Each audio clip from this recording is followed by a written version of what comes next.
Please note the following video is for educational purposes. No claim is made as to the accuracy or efficacy of any trading strategies in this video. The pound dollar looked far more bearish than bullish this week, even dipping below its lowest levels since September 14th, more than 2 months ago, but then retracing a bit to close the week within the area that may be setting up to be a pennant formation. Early next week, we should see some confirmation as to which direction this pair wants to go. The 5600 handle is a key support and resistance level and has the potential of becoming resistance if price fails to break away from it to the upside. If we get a lower low than this last swing low here, my bias will be bearish as we break the trend line and move away from the 200 EMA.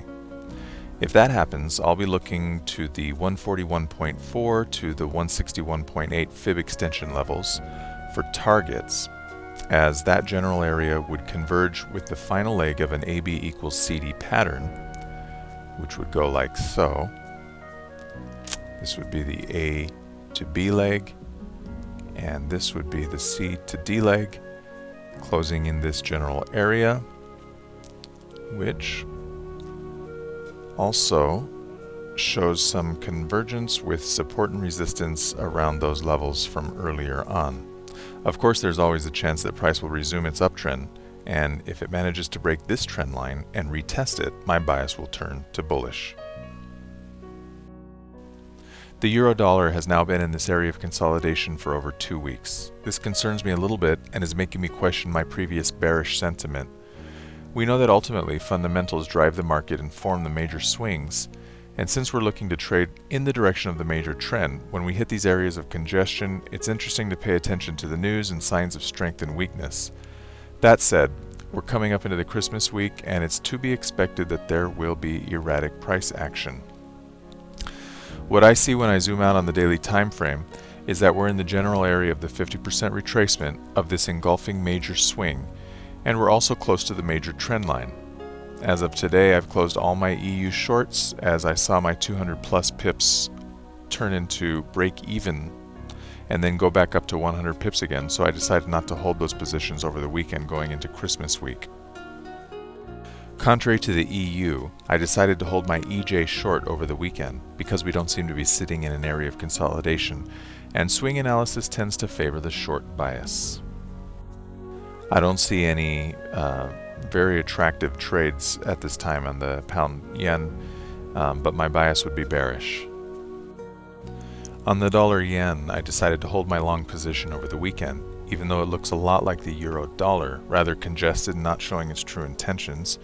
Fundamentally, I've heard a lot of buzz about how the general consensus is that the dollar yen will rise, and that's probably played on my psyche a bit, and that's probably been part of the factor in my decision to hold my position over the weekend.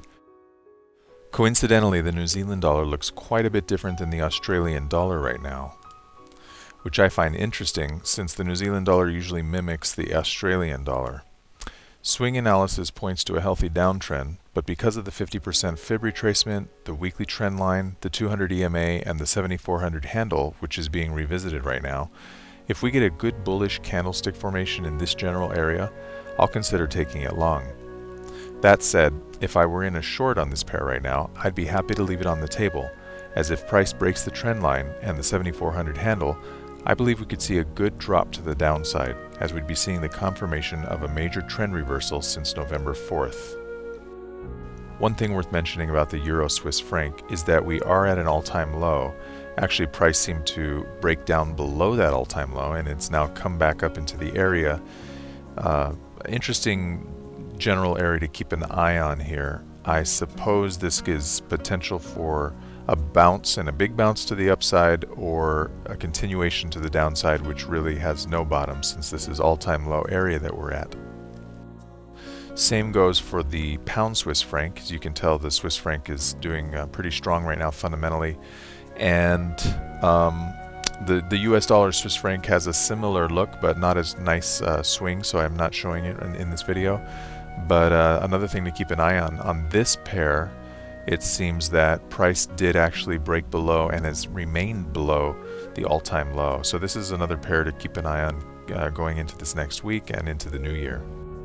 The Australian dollar Japanese yen is a good one to keep an eye on right now, as there's a possible setup forming on the daily time frame At the 8300 handle, let me zoom in a bit, we had a break through this resistance level and price came back down, retested it, and it could be turning into support. Depending on a good candlestick formation around this area, I'd be willing to go long to see some continued move to the upside, breaking through that very important resistance level and also breaking through the weekly trend line. And last but not least, the euro pound. I've been keeping an eye on this W formation on the daily time frame. This would be the anticipated leg of the move if we get a break above this area, which we actually did get a break above that, but price did not continue. Let me show you on the 4-hour time frame to see it a little clearer. This is just something to keep an eye on going into next week. Leave you with this little W pattern on the daily time frame right there. Hope you enjoyed this video. Please leave any comments or any questions that you might have. Enjoy your week and Merry Christmas.